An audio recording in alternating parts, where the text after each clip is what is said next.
For over a century, the old Brenner house has hunched at the edge of Hollow Creek, a dying beast waiting for its next meal. Locals swear the house breathes at night, its ancient wood groaning and shifting like a pair of desperate lungs. No one has dared to step inside for decades. The very road leading to it feels wrong, colder, darker, and unnaturally quiet, as if the land itself holds its breath in fear. But for 30-year-old paranormal investigator Liam Cross, the house wasn't a warning. It was a golden opportunity. He saw the abandoned home and thought of one thing: views, subscribers, proof. Liam arrived in Hollow Creek with his camera always rolling, ready to document every second of his descent into the legend. He wasn't interested in local folklore. He was interested in fame. Of course, the townspeople wouldn't speak about the Brenner house directly. Their eyes would dart away, their hands would tremble, and they'd mutter the name like it was a curse they were trying not to summon. One old woman, her fingers clutching a rosary, leaned in close and whispered, "That house remembers every scream it ever heard. Don't you dare let it hear yours." But fear didn't scare Liam. It was fuel. It was the price of admission for the fame he craved. He reached the house just as the sun began to bleed out across the horizon, casting the building in a broken, jagged silhouette. The windows were black voids, not just from age, but as if something inside had pressed against the glass, smearing it with the residue of its dark presence. He pushed the front door, and it sighed open, almost like an invitation. The second he stepped across the threshold, the air turned thick, heavy, and stale. It was like walking into a sealed tomb, the silence suffocating. The floorboards groaned under his feet, but this wasn't the sound of old, settling wood. This was deeper, a resonance that seemed to come from the very bones of the house itself. For the first time, a prickle of genuine unease crawled up Liam's spine, but the camera's red light was blinking, recording his every move. He couldn't look weak. Not now. The darkness inside felt alive, clinging to him like a shroud as he moved from room to room. He passed through the ruined kitchen, where the stench of decay was so potent it made his eyes water. In the dining room, a long wooden table still stood, coated in a thick layer of dust, but carved into its surface were deep, vicious claw marks. With the camera steady, Liam began to narrate the legends he'd gathered. He spoke of the Brenner family, who vanished overnight back in 1964. How neighbors reported hearing screams and the sound of furniture crashing 4 days after they were last seen. How the police finally entered to find blood smeared on the walls. But no family, no buddies, no answers. He delivered the story with his signature confidence, but even he could hear the slight tremor creeping into his voice. The house was listening. In the living room, his flashlight beam fell upon a large portrait hanging crookedly on the wall. It was a woman with dark, hollow eyes, her expression a terrifying blend of pure terror and simmering rage. The paint looked fresh, vibrant, despite the dust and rot surrounding it. As Liam lifted his camera to zoom in on her face, he felt it, the unmistakable touch of cold fingers brushing the back of his neck, his Spunarond heart hammering in his chest.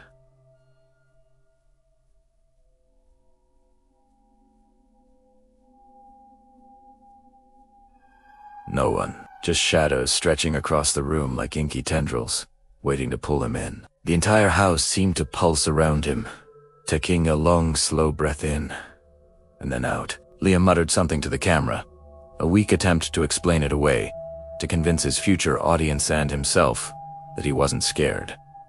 But every breath he took felt borrowed. Every step he made felt watched. He continued on, drawn to a basement door that was slightly ajar. A faint sound drifted up from the darkness below. It wasn't the sound of breathing this time. It was weeping, a soft, rhythmic, human sound. He had to investigate. As he descended the stairs, Ayosh, step-filled, spongy, as if the wood was shifting beneath his weight, adjusting to him. The basement was freezing, so cold he could see his breath fogging in the beam of his flashlight. The light flickered, and for a split second, it illuminated the floor. There, stained deep into the stone, was the dried outline of a human form, a horrific, brown shadow soaked so deeply into the foundation it could never be cleaned. The weeping grew louder. He followed the sound to a corner, where a small, wooden rocking chair faced the wall. And then it began to rock, slowly at first. Then faster, then violently, slamming back and forth with impossible force. Liam froze, the weeping twisted, contorting into something else entirely.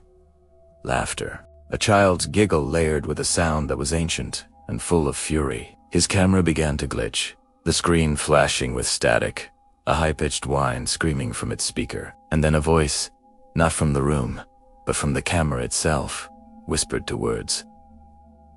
"Get out!" Liam dropped the camera. The sound in the basement changed again. It was a crawling, scraping, dragging noise. Something unseen was moving toward him in the dark. He scrambled back up the stairs, slamming the heavy basement door shut behind him. The entire house vibrated with a gleeful, malevolent energy, fully awake now, feeding on his terror. He had to leave. Now, he sprinted to the front door, the one he'd just walked through. But it wasn't a door anymore. It was a solid wall, smooth, unbroken, seamless. The house had sealed him in. Panicking, he ran down the hallway, checking every exit, but they were all gone. Every window was boarded over with wood that looked like it had grown directly from the frame. He stumbled up to the second floor, his breath ragged, and heard movement above him. Heavy footsteps pacing in the attic. Then, a woman's scream ripped through the silence, a blood-curdling, agonizing sound that seemed to go on forever. He burst into the master bedroom and slammed the door. And there she was. In the corner of the room, the woman from the portrait stood, no longer paint and canvas, but flesh and bone, pale, tall, and moving. Her eyes were empty, hollow pits, leaking shadow like smoke. Her mouth hung open in an unnatural, dislocated way. She took a jerky, broken step forward. "You took my story," she hissed, her voice a chorus of decades of bitterness and pain. "You wanted views. You wanted fame.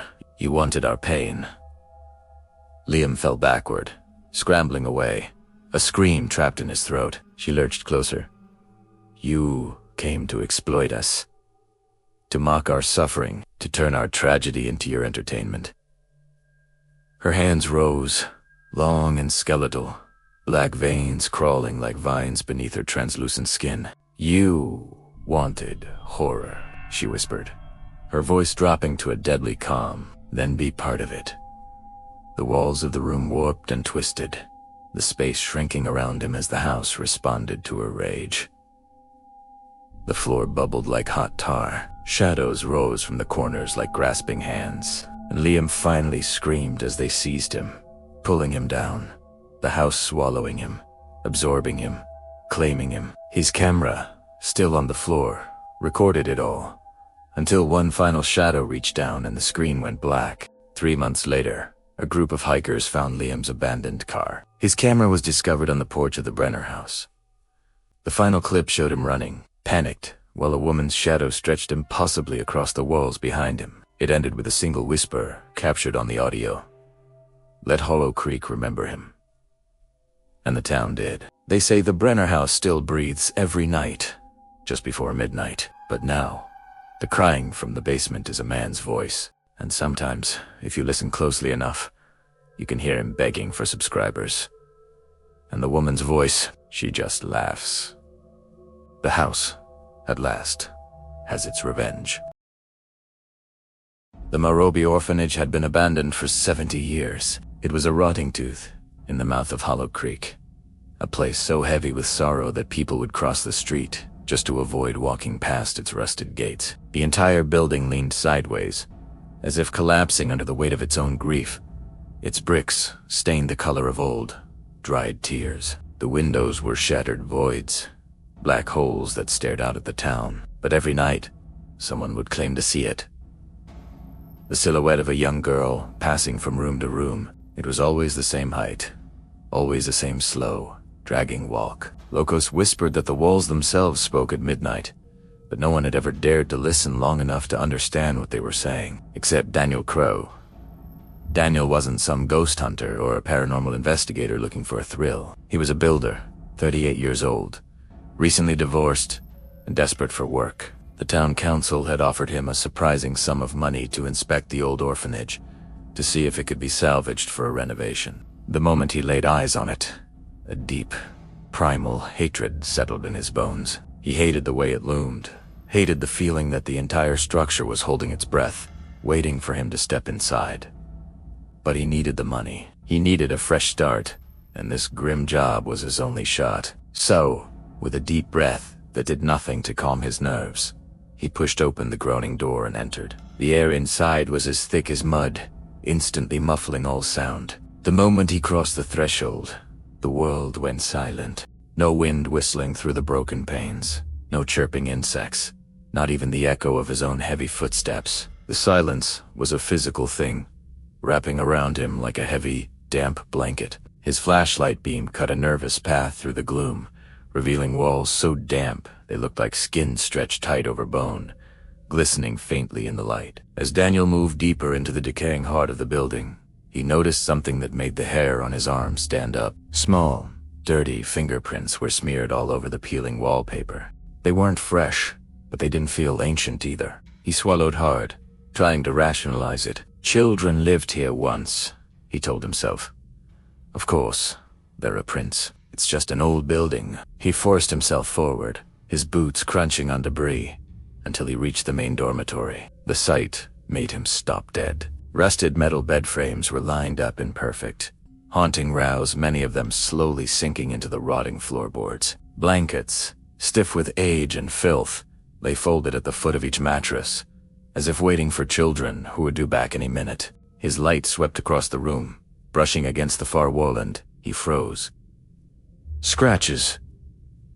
Hundreds of them, long, frantic, overlapping gouges in the plaster. They looked like marks made by tiny hands, clawing desperately at the wall from the inside.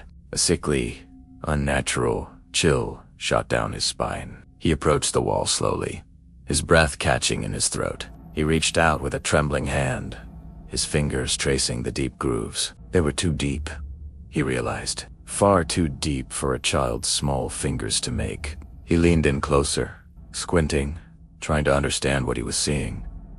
That's when he heard it, a faint, dry whisper, seeming to come from the wall itself.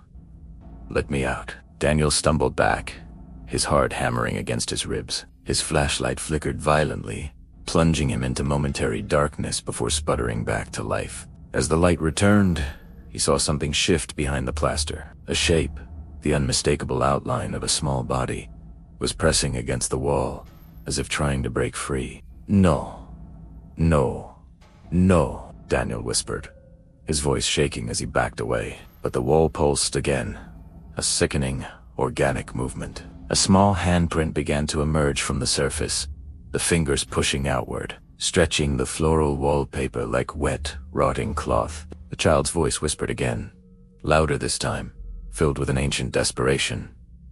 "Please."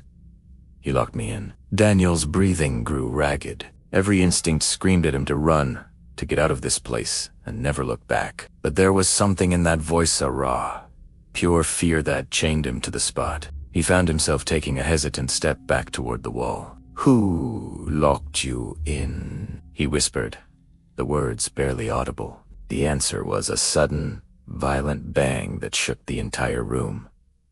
Boom. The wall shuddered. A child screamed from within the plaster, a high-pitched, agonizing sound that tore through the silence. Daniel fell backward, landing hard on the floor, his heart feeling like it was going to explode in his chest. And then he heard a new sound. Footsteps. Slow, heavy, adult footsteps, echoing from the far end of the dormitory. Daniel scrambled to his feet and spun around. There, standing at the entrance to the room, was a tall man. He wore an old-fashioned caretaker's coat, his face pale and sunken, his eyes deep, dark hollows filled with a burning hatred. His shadow stretched unnaturally across the floor, reaching for Daniel like a grasping hand. "You shouldn't be here," the man growled, his voice like the creak of a decaying floorboard. "You came to open things that must stay shut." Daniel stumbled away, tripping over a rusted bed frame. "I don't want any trouble," he stammered. "I just came to inspect the building." You came to free them, the caretaker snarled, taking a heavy step closer. And you can't. Behind Daniel, the walls began to throb again, a terrifying, rhythmic pulse. The sound of small fists pounding from the inside started up. First one, then another, then dozens, rising into a horrifying chorus of trapped desperation. The caretaker lifted a rusted crowbar he was holding, its metal tip glinting in Daniel's flashlight beam. He hissed. They belong to the walls now. Daniel turned and scrambled for the exit, but the room seemed to stretch, the doorway pulling away from him as if the building itself was alive and growing, trapping him. The caretaker lunged, but just as he did, the floorboards directly beneath him cracked and splintered. With a snap of rotten wood, his leg plunged through the floor. From the black hole that opened up, dozens of tiny pale hands shot out. They were like spiders, fast and skeletal, gripping the caretaker's leg, tearing at his coat, digging into his flesh. The man let out a shriek, a sound of pure terror that cracked in his throat. The children had him. The walls of the dormitory split open, peeling back like rotten skin. Small, skeletal figures began to crawl out from the plaster and lath. Dozens of children, their eye sockets empty and black, their hair matted to their skulls, emerged from their tombs. They swarmed the struggling caretaker, dragging him down piece by piece into the floor as he begged and pleaded for a mercy that would never come. Daniel stood frozen, shaking so violently he could barely stand, as the children turned their eyeless faces toward him. He raised his hands defensively, expecting them to come for him next. But they didn't move. Instead, one figure separated from the group and glided toward him. It was the girl, the one whose silhouette haunted the windows. She wore a faded yellow dress, and her form was translucent, yet her presence felt impossibly heavy. Her voice was soft now, a gentle whisper after the storm. He locked us in the walls, one by one. Tonight, we finally got out.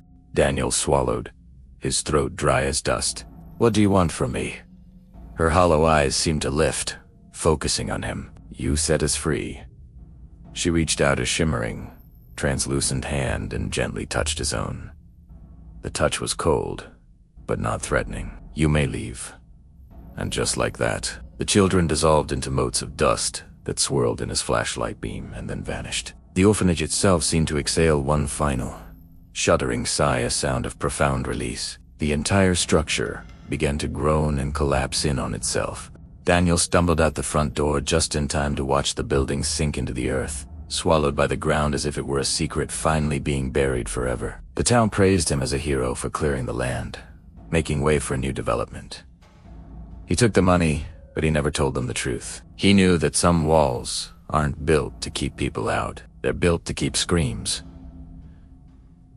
And in the heart of Hollow Creek, after 70 long years, the children finally had their revenge. Thanks for listening to this story. If you enjoy tales of the strange and unsettling, make sure to like and subscribe for more. We'll see you in the next one. The Ashley Road Motel was a ghost long before anyone died there. It sat perched on a forgotten highway, a dying husk of what it once was. Its neon sign buzzed a weak, flickering tune. Alf the Ward Motel burnt out, so it just blinked hotel into the lonely darkness. Most travelers sped right past it, but some needed a cheap, quiet, no questions asked kind of night. And for them, the Ashley Road Motel was waiting. But Room 19 was different. It chose its own guests, and it hadn't chosen one in a very long time. Grace Holloway was a traveling nurse, her bones aching from a double shift. All she wanted was a bed. Any bed. When the dim lights of the motel appeared through a blurry windshield, it felt like a mirage. She pulled into the cracked asphalt lot, the silence of the place pressing in on her. The receptionist, a man who seemed half asleep or half dead, took her cash without making eye contact. He slid a key across the counter. Room 19. As Grace turned to leave, she thought she heard him whisper, "I hope she lasts the night." She must have missed. Exhaustion plays tricks on the mind. Her suitcase wheels scraped against the pavement as she dragged it toward the end of the building. The door to Room 19 creaked open, and surprisingly, The air inside was fresh. The room was immaculate. The bed was neatly made. A small lamp cast a soft, welcoming glow, and there wasn't a speck of dust in sight. It felt too clean, prepared. An odd feeling of unease prickled at the back of her neck, but sleep was a more powerful calling. She just wanted to collapse into bed, but as she got ready, she noticed something strange. There was no mirror. She checked the bathroom. Nothing. She looked over the small sink area. Nothing. She even opened the rickety closet door, hoping to find one on the back. Still nothing. An entire motel room without a single mirror. It was weird, but she was far too tired to give it a second thought. She changed her clothes, pulled back the covers, and let the heavy weight of exhaustion pull her down. Just as she was drifting into that sweet space between wakefulness and sleep, she heard it. A soft, rhythmic tapping. It was faint, but distinct, like fingernails clicking gently on glass. Tap, tap. Tap, tap.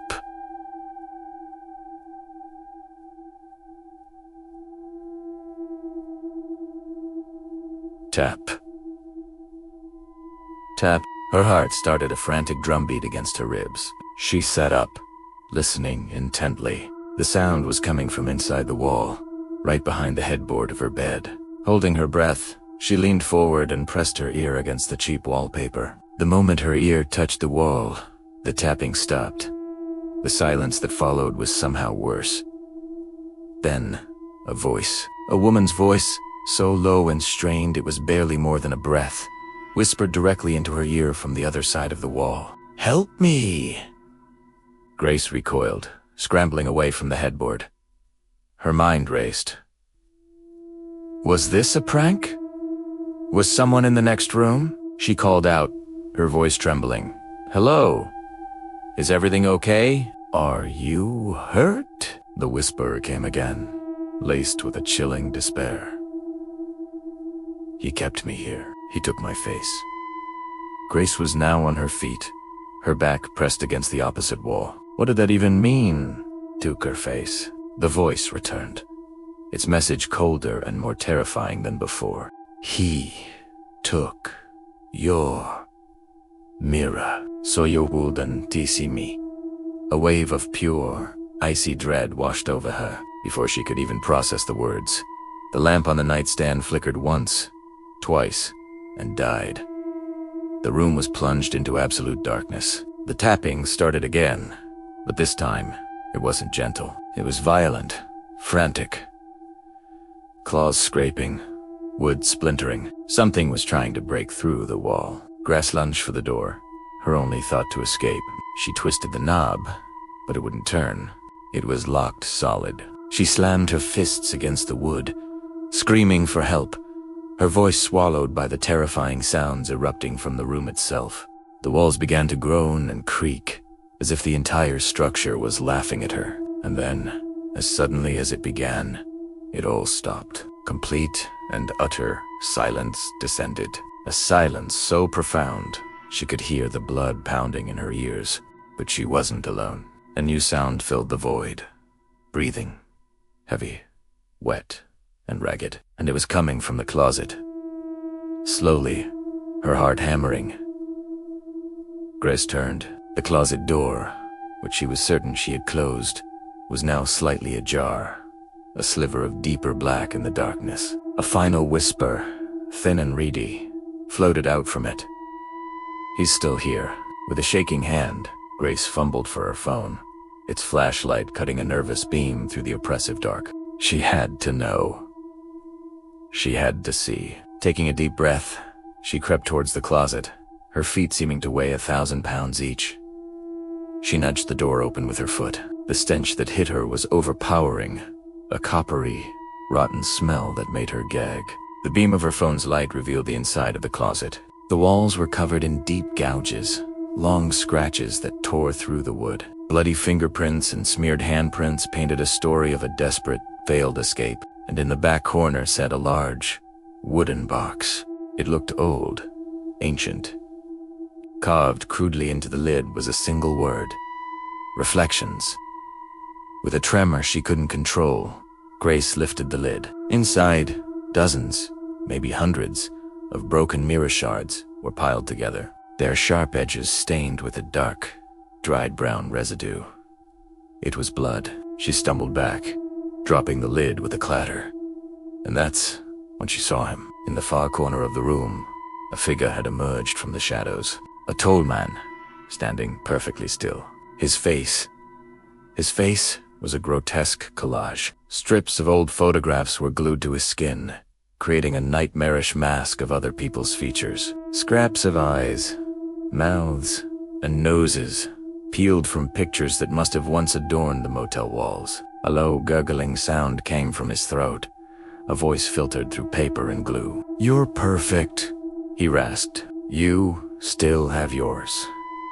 Grace opened her mouth and a raw, primal scream tore from her throat as he lied. But at that exact moment, the room itself came alive. The walls of room 19 trembled with a violent, impossible rache. Cracks spread across the plaster like black lightning. The trapped woman's voice shrieked from within the walls, no longer a whisper, but a deafening roar of fury. Not again.